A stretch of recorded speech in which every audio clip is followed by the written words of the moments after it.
Hello दोस्तों, नमस्कार। आप सभी का दयाल स्टडी पे हार्दिक स्वागत है। और क्वेश्चन देख के आपको खुद ही समझ में आ गया होगा कि हम आज क्या बताने वाले हैं। मिसिंग नंबर या रीजनिंग का काफ़ी अच्छा टॉपिक है। और इस टाइप का मिसिंग नंबर जब एग्ज़ाम में आता है तो कई लोग एग्ज़ाम में इसे ज़्यादा प्रैक्टिस न होने की वजह से छोड़ देते हैं, क्योंकि ये थोड़ा सोचने वाला टॉपिक है। यानी आप इसमें कोई एक लॉजिक नहीं लगता है, जैसे आप रीजनिंग में कोई और लॉजिक लगाते हैं तो वहाँ पे लॉजिक थोड़ा आपको याद करने टाइप का लॉजिक रहता है। यानी समझिए जैसे ब्लड रिलेशन आया, डायरेक्शन आया, तो वहाँ आपको पता रहता है कि आपको क्या क्या करना है, किधर से किस पॉइंट से किधर सोचना है और किधर जाना है डायरेक्शन में। और कोई क्लॉक में देखिए, कैलेंडर में देखिए, तो वहाँ एक फिक्स पैटर्न है आपको कि इस टाइप से क्वेश्चन बनेगा। लेकिन जब बात मिसिंग नंबर की आती है तो यहाँ पे जितना ज़्यादा प्रैक्टिस आप करेंगे उतना ईजिली और कम समय में आपको ये क्वेश्चन बनेंगे, क्योंकि यहाँ पे कोई फिक्स पैटर्न नहीं है। यानी जो तरीका आप समझ रहे हैं इसे हल करने का कोई फिक्स नहीं है। कहीं पे कोई भी तरीका लग जाएगा, और कहीं पे कोई भी तरीका जब लग जाएगा तो आपको टाइम लगेगा, क्योंकि आपको पता नहीं है कि कौन सा तरीका कहाँ पे लगेगा। और क्वेश्चन देख करके आपको कई टाइप सोचना पड़ेगा, और ज़्यादा से ज़्यादा आंसर, जल्दी से जल्दी आंसर लाने के लिए आपको ज़्यादा से ज़्यादा क्वेश्चन को करना पड़ेगा। अब ज़्यादा से ज़्यादा क्वेश्चन जब करेंगे तो आपको क्वेश्चन देखते ही पता चलेगा आपको कि इस टाइप के क्वेश्चन में ए वाला ट्रिक यानी ए वाला पैटर्न लगाना है। तो ये वाला क्वेश्चन सभी को टफ लगता है, इसलिए हमने यहीं से स्टार्ट करना अच्छा समझा। मिसिंग नंबर का टेबल फॉर्म में और आपका पाई चार्ट के फॉर्म में, यानी पाई चार्ट के रूप में जो आपका मिसिंग नंबर आता है वहाँ से। और ये जो क्वेश्चन हम कराएंगे आप पहले ही समझ लें कि ये क्वेश्चन एसएससी, सीजीएल और सीपीओ के क्वेश्चन है। यानी समझिए जो लड़का आरआरबी, एनटीपीसी, सीबीटी 2 देने वाला है या लेवल 1 देने वाला है, जिसे ग्रुप डी बोलते हैं, और आपका अभी एग्ज़ाम जो होगा एसएससी सीएचएसएल या एसएससी जीडी या कोई भी स्टेट लेवल का एग्ज़ाम होगा, वहाँ पे मिसिंग नंबर ज़रूर आएगा। और जो ये लेवल हम आपको करा रहे हैं ये एसएससी, सीजीएल और सीपीओ के क्वेश्चन हैं। तो आप समझिए यदि आप ये वाला लेवल का क्वेश्चन कर लिए तो छोटा इससे जो एग्ज़ाम है वो तो यूं ही निकल जाएंगे, मतलब इजीली निकल जाएंगे। तो चलिए टाइम ज़्यादा ख़राब ना करते हुए हम स्टार्ट करते हैं। मिसिंग नंबर का पहले ये वाला क्वेश्चन देख लेते हैं, क्योंकि इसके ऑप्शन भी लिख दिए हैं। इसके बाद हम ये वाला क्वेश्चन करेंगे, इसके ऑप्शन यहाँ पे लिखेंगे। तो आप देखिएगा अभी ऑप्शन लिखा नहीं गया है। और मिसिंग नंबर का क्वेश्चन करने के लिए ऑप्शन बहुत ज़रूरी है। ऑप्शन से ही आप निर्णय कर सकेंगे कि हमारा कौन सा ट्रिक कहाँ पे फिट बैठ रहा है। तो देखिए चलिए स्टार्ट करते हैं। क्वेश्चन पाई चार्ट से हम शुरू करते हैं। पाई चार्ट में दिया है 20/9/121, 24/11/169 यानी 169। इसके बाद दिया है आपका 32/17 और यहाँ पे क्वेश्चन मार्क्स, मतलब ये जो क्वेश्चन मार्क्स है यहाँ पे हमको क्या नंबर होगा। और यहाँ पे वही नंबर होगा जो 4 ऑप्शन हमको दिया है। पहला ऑप्शन 125, 175, 225 और 250। यानी आप समझिए कि कहीं ना कहीं ये चारों ऑप्शन यहाँ पे होंगे। और ये वाला इन दोनों को मिला के, यानी कैसे कैसे ये वाला नंबर आया और इन दोनों को मिलाने के बाद कैसे ये नंबर आया, ये आपको दिमाग लगाना है। और इसी को मिसिंग नंबर बोलते हैं। तो देखिए 121, 169 और यहाँ पे क्या होगा ये हमें निकालना है। तो देखिए 121 हमको थोड़ा थोड़ा याद आएगा, जो स्क्वायर रूट स्क्वायर नंबर, इस नंबर का स्क्वायर और क्यूब याद किया होगा, उससे पता होगा कि जो 11 है 121 है वो कहीं ना कहीं हमारा 11 का स्क्वायर है। यानी 11 का स्क्वायर आपका 121 है। तो 11 हमें कैसे मिलेगा, देखिए थोड़ा सा दिमाग लगाएंगे तो आपको पता चल जाएगा। 20 में से 9 यदि आप इन दोनों का डिफरेंस लें, 20 में से जब आप 9 निकाल देंगे तो कहीं ना कहीं 11 मिल जाएगा। और इसी 11 का जब स्क्वायर करेंगे तो आपको 121 मिल जाएगा। इसी तरह यहाँ पे देखिए 24 और 11 के बीच में, 24 और 11 के बीच में जब आप डिफरेंस लेंगे तो कहीं ना कहीं आपको 13 मिलेगा। और इसी 13 का स्क्वायर किया गया है। जब 13 का स्क्वायर करेंगे तो 169 आता है, और नीचे 169 दिया गया है। यानी हमें एक पैटर्न यहाँ पे पता चला कि ऊपर के दो जो नंबर दिए गए हैं पाई चार्ट में, उनका डिफरेंस करके उनका स्क्वायर करेंगे तो कहीं ना कहीं नीचे वाला नंबर हमको मिल जा रही है। यहाँ पर भी वही पैटर्न लगा है और यहाँ भी वही पैटर्न लगा। तो यहाँ पे भी हम वही पैटर्न लगाने की कोशिश करेंगे, और वही पैटर्न लगाने के बाद चारों ऑप्शन में से कोई भी ऑप्शन आ गया तो समझिए वही आपका आंसर हुआ। तो देखिए कैसे करेंगे, 32 में से आप 17 को निकाल देंगे। 32 में से जब आप 17 निकाल देंगे तो कहीं ना कहीं आपको 7 5 12 और आपको 15 मिलेगा। यानी 32 में से जब आप 17 निकालेंगे तो 15 मिलेगा, और इस 15 का जब आप स्क्वायर करेंगे, यानी जो 15 है आपका, जब आप इसका स्क्वायर करेंगे तो आपको मिल जाएगा 15 का स्क्वायर 225। तो 225 आपका देखिए चार ऑप्शन में से कहाँ है, ऑप्शन नंबर सी में है। यानी 225 कहीं ना कहीं क्वेश्चन मार्क के जगह होगा हमारा, और यही आपका राइट आंसर हो गया। मिसिंग नंबर का क्वेश्चन देखिए इसी प्रकार बनता है। जो भी आप इन दोनों में जो भी पैटर्न अप्लाई किए हैं, यदि इसमें भी अप्लाई करने पे चारों ऑप्शन में से कोई ऑप्शन मैच कर रहा है तो आपका आंसर 100% सही है। और यदि यह ऑप्शन न दिया गया होता तो हम कोई और पैटर्न लगाते हैं, इन दोनों में लगाते हैं और वही पैटर्न वहाँ पे लगाते हैं, और वो लगाने से जो भी चार ऑप्शन में से आंसर आता है वो हमारा राइट आंसर होता है। तो इसका राइट आंसर 225 है। तो चलिए देखते हैं, ये वाला क्वेश्चन हम अभी करेंगे। इसका ऑप्शन यहाँ पे लिखेंगे और आप देखिएगा कैसे आता है आंसर। तो इसी प्रकार आपका मिसिंग नंबर बनता है। तो देखिए अगला क्वेश्चन हमारा यही है, इसके हम ऑप्शन लिख दिए हैं, क्वेश्चन तो लिखे थे। ये आपको टेबल के फॉर्म में दिया गया है, नंबर 5 4 9 6 3, और यहाँ पे क्वेश्चन मार्क, मतलब इसी को हमको फाइंड आउट करना है कि इस क्वेश्चन मार्क्स के जगह क्या होगा। और 7 2 4 दिया है और 65 20 25 दिया है। यानी कहीं ना कहीं इन तीनों का यूज करके हमको 65 कैसे आया ये पता करना है, और इन तीनों का यूज करके 20 कैसे आया यह पता करना है। इसी प्रकार जैसे जो पैटर्न इन दोनों में लगेगा उसी तरह से इनमें भी वही पैटर्न लगेगा। और जब सेम पैटर्न आपका इसमें मैच कर जाएगा और चार ऑप्शन में से कोई ऑप्शन आपका आंसर आ गया तो समझिए आपका आंसर आ जाने पे एकदम मिसिंग नंबर आ गया आपका, यानी सही हो गया क्वेश्चन।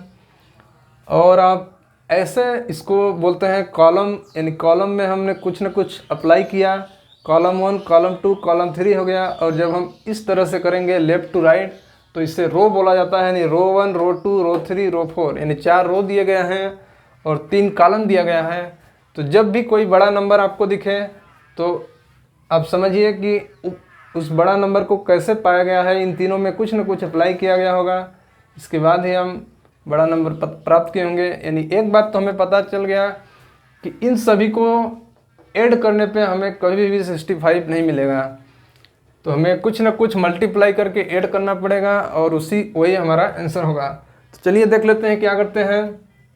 हमको एक बात पता चला कि हम एक बार 6 का 5 से मल्टीप्लाई करते हैं, यानी 6 गुणे 5, 6 का 5 से मल्टीप्लाई करते हैं, फिर प्लस जो आपका 7 है उसका भी ऊपर वाले से मल्टीप्लाई करते हैं, यानी 7 गुणे 5, और एक करने के बाद हम देखते हैं क्या आता है।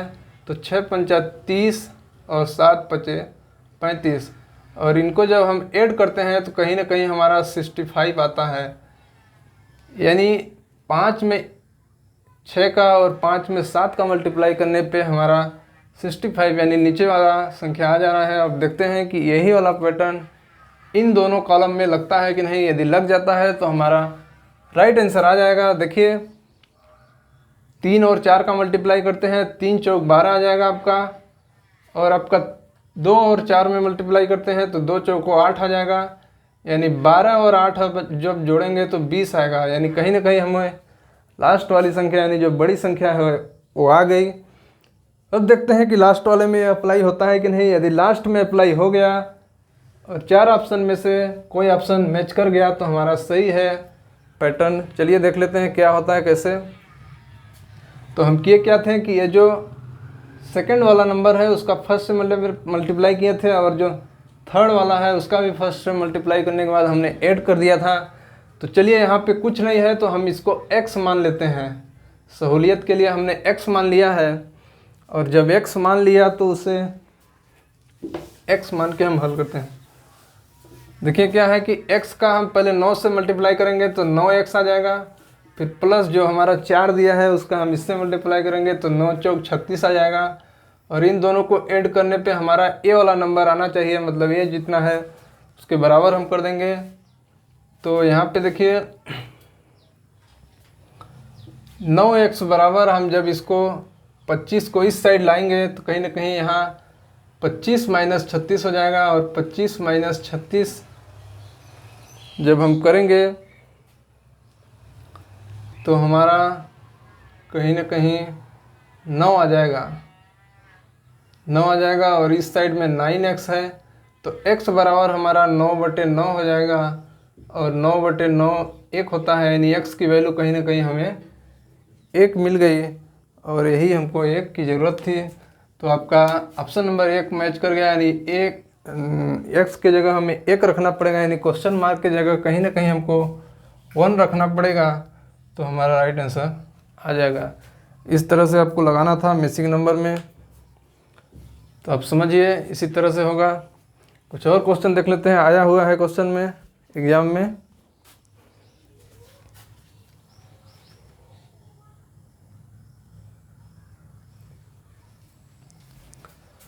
देखिए अगला क्वेश्चन हम लिख दिए, क्या आया, क्या होगा इसमें। और ये भी टेबल वाला है जहाँ तक दिख रहा है। दिया है 12, 8, 4, 4 आए, ये देखिए आप दिख रहा होगा, हमें बार बार बोलने की ज़रूरत नहीं है। और ऑप्शन हम यहाँ पे लिख दिए हैं, पहला है 56, दूसरा 48, तीसरा 38 और चौथा 36। यानी यहाँ पे जो क्वेश्चन मार्क है, यहाँ पे कहीं ना कहीं चारों ऑप्शन में से कोई ना कोई होगा। तो देख लेते हैं कैसे होगा इन चारों ऑप्शनों में से। तो देखिए जब हम कॉलम ऑपरेशन लगाएंगे, यानी ऊपर से नीचे, यानी 1, 2, 3 कॉलम है हमारा, तो इनका कहीं ना कहीं कुछ मल्टीप्लाई करके कुछ ऐड करेंगे, यानी 100 पे हम टारगेट करेंगे कि 100 कैसे आया। और यहाँ पे 44 पर टारगेट करेंगे, क्योंकि जो बड़ा नंबर है उसी पे आपको टारगेट करना है। छोटे नंबरों से कुछ ना कुछ मल्टीप्लाई होके ऐड किया होगा या सब्ट्रैक्ट किया होगा, यानी घटाया होगा, तभी आया होगा। तो देखिए हमको दिखने में पहले झलक में यही दिख रहा है कि 12 और 8 का जब मल्टीप्लाई करेंगे तो 12 8 96, यानी 12 8 96, 96 के बाद यदि हम 4 जोड़ दें तो कहीं ना कहीं 100 हमारा आ जा रहा है। तो वही वाला पैटर्न यहाँ भी अप्लाई करेंगे। देखिए 8 चौक 32, 32 में जब हम 12 जोड़ देंगे तो कहीं ना कहीं 44 आ जाएगा। और सेम पैटर्न यहाँ भी हम लगाते हैं कि 12 और 4 का मल्टीप्लाई कर दें तो 12 गुणे 4, तो 12 चौक 48 हो जाएगा। 48 में जब हम 8 ऐड करेंगे तो कहीं ना कहीं हमारा 56 आ जाएगा। और 56 आप देखिए कोई ऑप्शन आपको मैच कर रहा है, तो पहला ऑप्शन ही है 56, यानी 56 आपका राइट आंसर हो जाएगा, यानी पहला ऑप्शन ही 56 आपको दिया गया है। तो इस क्वेश्चन मार्क के जगह हमको कहीं ना कहीं 56 आएगा, ये आपको पता चल गया।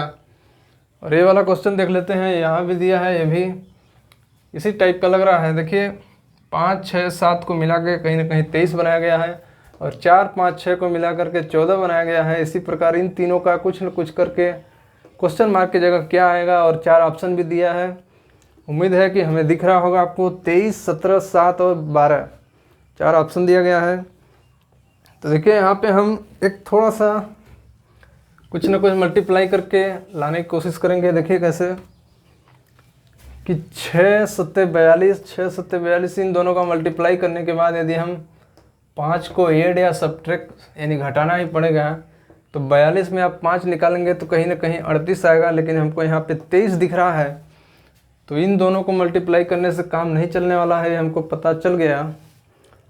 देखिए 5 और 6 का मल्टीप्लाई कर दे, 6 पंचे 30, 30 में से जब हम 7 निकाल देंगे तो कहीं ना कहीं 23 आ रहा है। एक पैटर्न हमें बन रहा है कि इन दोनों का मल्टीप्लाई कर दें, ऊपर वालों का इन दोनों का मल्टीप्लाई कर दें, और मल्टीप्लाई करने के बाद ये वाला टर्म को हम घटा दें तो हमको ये आ रहा है। उसी प्रकार वहाँ पे देखिए 5 चौक 20, 20 में से आप 6 निकालेंगे तो 14 आ गया, कहीं ना कहीं यहाँ भी फिट हो रहा है पैटर्न।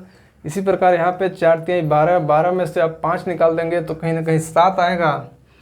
12 में से आप 5 निकालेंगे तो कहीं ना कहीं 7 आएगा, यानी ऑप्शन की तरफ जब हम देखते हैं तो हमको 7 ऑप्शन नंबर सी में दिख जाता है, यानी सी कहीं ना कहीं राइट आंसर होगा। तो क्वेश्चन मार्क के जगह हमें यहाँ पे कहीं ना कहीं 7 होना चाहिए। तो इस टाइप के क्वेश्चन थे, हम थोड़ा पाई चार्ट अलग टाइप के क्वेश्चन ले रहे हैं। और ये जो क्वेश्चन जितने हम लिए हैं CGL CPO के आए हुए क्वेश्चन हैं SSC में, तो आप इन्हें हल्के में ना लें। यदि आप इन्हें कर लिए तो समझिए जो छोटे एग्ज़ाम हैं वो इजीली निकल जाएंगे। तो चलिए आगे देख लेते हैं, कुछ और है। देखिए अगला क्वेश्चन ये है, इसमें भी आपको 4 ऑप्शन दिया गया है, दिखा होगा, ये भी एग्जाम में आया हुआ है एसएससी के। यहाँ पे दिया है 18, 12, 3 और 72, और आपको दिख रहा होगा यहाँ पे क्वेश्चन मार्क है, यहाँ पे मतलब क्या होना चाहिए, और आपको क्वेश्चन इजीली दिख रहा होगा, मुझे पूरा उम्मीद है। चलिए इसे सॉल्व करने की कोशिश करते हैं। सबसे पहला काम आपको हम बताए थे कि आप जब भी जैसे ही क्वेश्चन दिखेगा तो जो बड़ा नंबर है उस पर फोकस करिएगा। देखिए यहाँ पे इन तीनों में, इन कॉलम में देखेंगे तो यहाँ पे 72 सबसे बड़ा है, और इस कॉलम में देखेंगे तो 112 है सबसे बड़ा, और इस कॉलम में देखेंगे तो 128 सबसे बड़ा है। तो कहीं ना कहीं आप नंबर को देख करके इजीली कोशिश करिएगा जो बड़ा नंबर हो वो कैसे मिला है इसे फाइंड आउट करने का। तो हम कॉलम ऑपरेशन लगाएंगे, यानी इन तीनों का उपयोग करके कहीं ना कहीं 72 कैसे आया है, इसी तरह इसमें और इसी तरह इसमें। और जब आप रो ऑपरेशन लगाएंगे तो कहीं ना कहीं देखिए यहाँ पे बड़ा आपको 32 दिख रहा है, तो कहीं ना कहीं इन दोनों का यूज करके 32 देखेंगे, और यहाँ पे देख 16 दिख रहा है, लेकिन जैसे ही यहाँ पे आएंगे तो ये आपका छोटा हो गया है। तो इस टाइप का इधर से आप ऑपरेशन लगाएंगे तो शायद आपको मुश्किल हो, तो जो ईजी तरीका है वही हम आपको बता रहे हैं। देखिए आप कोशिश करिएगा जो आपका 3 है, इस 3 का इस 12 से डिवाइड करिएगा। तो 12 का जो आप 3 से डिवाइड करेंगे तो कहीं ना कहीं आपको 4 आएगा, और जो रिजल्ट 4 आया उसका आप 18 वाले से मल्टीप्लाई करेंगे, यानी 18 से आप जो इनका डिवाइड करने पे रिजल्ट आया है, यानी जो 4 आया है उससे मल्टीप्लाई करेंगे तो 18 चौक 72 आ जाएगा। यानी हमें कहीं ना कहीं ये वाला नंबर मिल गया हम, और हम इसी की तलाश कर रहे थे। इसमें भी वही ऑपरेशन लगेगा। देखिए यहाँ पे तो हमको नंबर मालूम नहीं है, तो हम ये वाला ऑपरेशन इस कॉलम में यानी कॉलम सी में लगा के देखते हैं, तीसरे कॉलम में लगा के देखते हैं। यहाँ भी लगाने के बाद हमारा 128 आ जा रहा है, तो कहीं ना कहीं वही ऑपरेशन हम इसमें भी लगाने की कोशिश करेंगे। तो देखिए 16 से आप जब 4 को डिवाइड करेंगे तो आपको 4 आ जाएगा, और जो 4 आया उसका हम मल्टीप्लाई किससे करेंगे, ऊपर वाले नंबर से यानी 32 से। तो 32 दूना 64 होता है, लेकिन 4 बार हमको करना है तो फिर डबल करना पड़ेगा, 64 का डबल 128 आ जाएगा। यानी हमें कहीं ना कहीं ये वाली नंबर मिल गई। और हमें एक बात यहाँ से पता चलना कि यही वाला पैटर्न यदि हम बीच वाले कॉलम में लगाएंगे तो हमें सेम आंसर आना चाहिए। यानी देखिए जो 14 है उसका कहीं ना कहीं जो क्वेश्चन मार्क दिया है यहाँ पे हम x मान लेते हैं, इसको क्वेश्चन मार्क को, क्वेश्चन मार्क की जगह हमको नहीं मालूम है उसे हम x मान लिए हैं। तो x से डिवाइड करने पे जो हमारा ये रिजल्ट आया है इसका हमें कहीं ना कहीं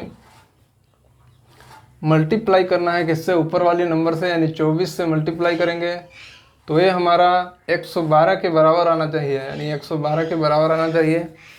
और इस 112 के बाद आप जैसे ही काटेंगे, इसे सॉल्व करने की कोशिश करेंगे तो इसका 2 से काट देंगे 56 आ जाएगा, यहाँ से 2 से काटेंगे तो 12 आ जाएगा, और इसको और काटेंगे तो 28 आ जाएगा, और इससे और काटेंगे तो 6 आ जाएगा, और इन्हें और काटेंगे कर कोशिश करेंगे तो 14 दूना 28 आ जाएगा। तो 6/2 आ जाएगा x की वैल्यू, 6/2 यानी कहीं ना कहीं 3। तो x की वैल्यू 3 आ गई, और चारों ऑप्शन पे हम नज़र डालेंगे तो 3 हमारा ऑप्शन नंबर बी में आया, यानी ऑप्शन नंबर बी कहीं ना कहीं राइट आंसर होगा। यानी x के जगह हमें कहीं ना कहीं 3 रखना होगा, ये आपका आंसर हो जाएगा। तो ये जो तरीका था काफ़ी इजीली तरीका था, कोई और तरीका भी आप लगा सकते हैं।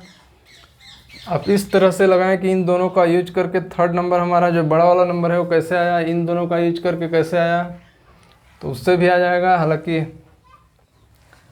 इस तरीका से जल्द आंसर आए वही अप्लाई करें हम एग्ज़ाम में तो ज़्यादा अच्छा रहेगा। तो ये हमारा पार्ट वाइज हम सोच रहे हैं इसको बना दे, ज़्यादा लंबा वीडियो न रहे।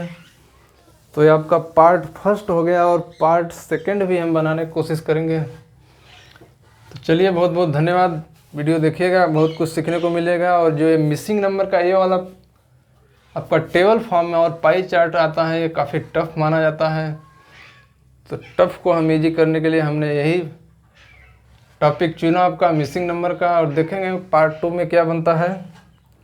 चलिए बहुत बहुत धन्यवाद। जो नए लोग हैं चैनल सब्सक्राइब कर लें, और जो पुराने हैं सब्सक्राइब किए होंगे, मुझे पूरा उम्मीद है। चलिए मिलेंगे किसी और वीडियो में। जय हिंद, जय भारत।